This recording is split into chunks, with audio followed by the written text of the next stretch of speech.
राधे राधे। जय जय श्री द्वारकाधीश और जय मेरे भोलेनाथ और जय माँ पार्वती की।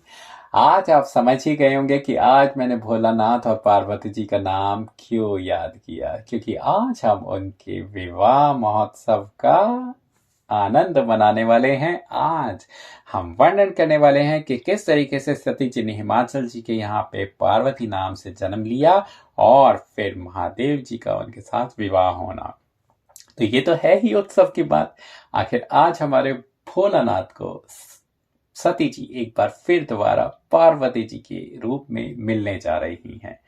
मैं अभिषेक भटनागर अपने चैनल गॉड इज माइन पर एक बार फिर आपका स्वागत करता हूं और आप लोगों को एक बार फिर से प्रार्थना करता हूं, यदि आपने इस चैनल को अभी तक सब्सक्राइब नहीं किया है तो श्रीमद् भागवत को एक बिल्कुल विचित्र तरीके से दोबारा सुनने के लिए और श्रीमद् भागवत के गूढ़ रहस्यों को जानने के लिए कि इन कथाओं में कितने गूढ़ रहस्य भरे हैं जो कि आपके जीवन में किस तरह से परिवर्तन लाते चले जाएंगे और इस परिवर्तन को जानने के लिए इस परिवर्तन को किस तरह लेके आना है, किन बातों का ध्यान रखना है, किन बातों से अपने को दूरी बनाना है, उन सब को जानने के लिए आपको इस चैनल को सब्सक्राइब करना होगा और आप धीरे धीरे इस श्रीमद् भागवत के अमृत रूपी ज्ञान को जानते चले जाएंगे। और यकीन मानिएगा, जब वर्ष के अंत में हम बात करेंगे तो आप अपने आप को एक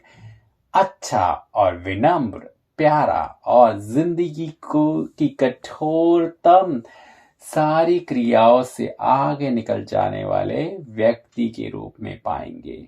चलिए करते हैं आज के अध्याय की शुरुआत। 8वां अध्याय 4थे स्कंद का। सती जी का हिमाचल के यहाँ पर पार्वती नाम से जन्म लेना और उनका महादेव जी के साथ विवाह होना। मैथिली ऋषिवर ने कहा, हे विदुर, अब हम सती जी की कथा जिस तरह दूसरा जन्म पार्वती जी का लेकर महादेव जी को मिली थी वर्णन करते हैं। सती जी ने तन छोड़ते समय महादेव जी के चरणों का ध्यान हृदय में रखकर ऐसा प्रण किया था कि अब फिर मेरा जन्म हो तो शिव जी के सेवा में रहकर एक क्षण भी उनका साथ नहीं छोड़ूंगी। सो वह तन छोड़ने के उपरांत हिमाचल पर्वत के यहाँ पार्वती नाम से जन्म लिया। इससे पहले मैं आपको यह जरूर बताना चाहूंगा कि सती जी का तन त्याग करने के समय जब महादेव ने सती जी के विच्छिन्नित शरीर को लेकर इधर उधर दौड़ा किए थे, तब सती जी के जितने अंग जहां जहां गिरे थे वो सब आज एक शक्ति पीठ के रूप में जाने जाते हैं। हम जरूर एक दिन ऐसा करेंगे कि आपको उसकी कथा भी सुनाएंगे कि किस तरीके से जहां पे सती माता की आंख गिरी थी तो आज उसको नैना देवी, और जहां पे सती माता की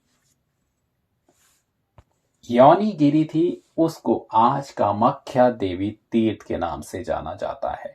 तो ये जितने सारे शक्तिपीठ हैं ये किसी ना किसी कारण से शक्तिपीठ कहलाते हैं, क्योंकि सती माता का ना कोई अंग वहां पर गिरा था।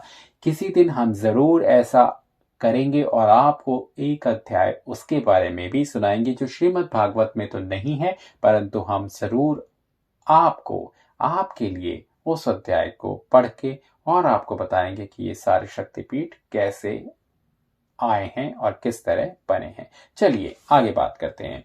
जब वह सयानी हुई तब हिमाचल ने अपनी कन्या से पूछा कि तेरा विवाह किसके साथ करूं।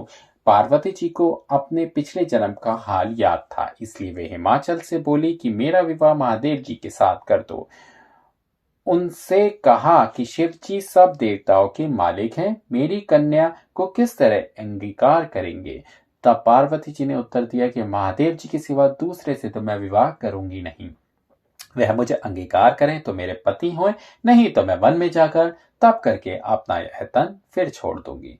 ऐसा कहकर पार्वती जी ने इस इच्छा से कि महादेव जी के साथ मेरा विवाह हो वन में जाकर तप करना आरंभ किया। सो एक दिन नारद जी ने पार्वती जी के प्रेम की परीक्षा लेने के वास्ते वहां जाकर पूछा, हे पर्वतराज की कन्या, तुम इस वन में किस इच्छा से तप करके इतना दुख उठाती हो? पार्वती जी ने नारद जी को परमेश्वर का परम भक्त जानकर दंडवत करके विनय किया, हे मुनिनाथ, मैं महादेव जी से विवाह होने की इच्छा से तप करती हूँ। यह वचन सुनकर नारद जी बोले, हे पार्वती, तुम बड़ी बौरही और मूर्ख हो। शिव जी अपने शरीर में राख व धूलि लगाए, सांप व बिच्छू लपेटे, मुंडों की माला गले में डाले, भूत व पिशाच अपने साथ रखते हैं। उनको देखकर मनुष्य मारे डर के भाग जाते हैं। तुम उनसे विवाह करने की चाहना क्यों करती हो? यह बात सुनते ही पार्वती जी ने कहा, वे कैसे ही अवगुणों से भरे हों, पर मेरा चित्त तो उन्हीं से प्रसन्न है।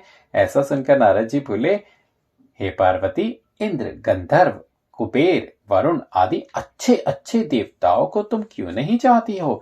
यह वचन सुनते ही पार्वती जी ने हंसकर कहा, हे मुनिनाथ, मन तो बस एक ही है, दो चार नहीं होते। तो मेरा चित्त तो शिव जी के चरणों में लगा है, वहां से तो हट नहीं सकता। मेरी इच्छा शिव जी ही पूर्ण करेंगे, दूसरे की चाह मुझको नहीं है। यह बात सुनकर नारद जी बहुत प्रसन्न हुए और पार्वती जी को आशीर्वाद देकर बोले, तुम्हें महादेव जी अवश्य मिलेंगे, तुम किसी के कहने व बुलावा देने में मत आना। तब नारद जी ने पार्वती जी की सच्ची प्रीति देखी। तब उसी समय शिव जी के पास जाकर पार्वती जी का मनोरथ और प्रेम उनसे कहा। जब महादेव जी ने सुना कि सती जी हिमाचल पर्वत के घर जन्म लेकर मेरे साथ विवाह होने के लिए तप करती हैं, तब उन्हें भी प्रेम उत्पन्न हुआ। इसलिए महादेव जी ने हिमाचल से जाकर कहा, तू अपनी कन्या का विवाह हमारे साथ कर दे। हिमाचल ने यह बात सुनते ही बड़ी प्रसन्नता से मान लिया और पार्वती जी को यह संदेशा सुनाया।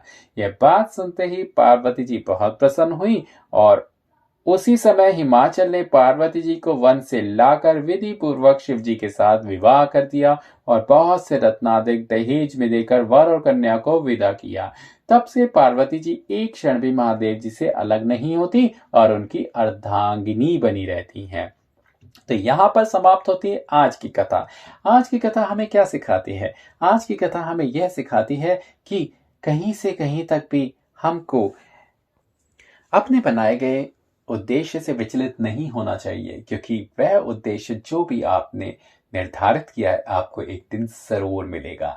और यह बात मैं किस लिए कहता हूं कि जिस तरीके से पार्वती जी ने यह उद्देश्य बना लिया था या अपना ये वचन बिल्कुल सीधी तरीके से या साफ रूप से अपने मन में उसको प्रगाढ़ रूप से बैठा लिया था कि यदि मैं शादी करूंगी तो शिव शंकर भोलानाथ से ही, अपितु नहीं करूंगी।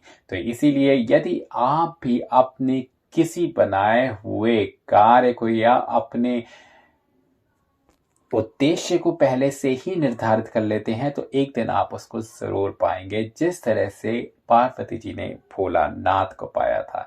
तो करते हैं आज के दिन की शुरुआत एक बार फिर राधे राधे और जय भोलानाथ और जय मां पार्वती।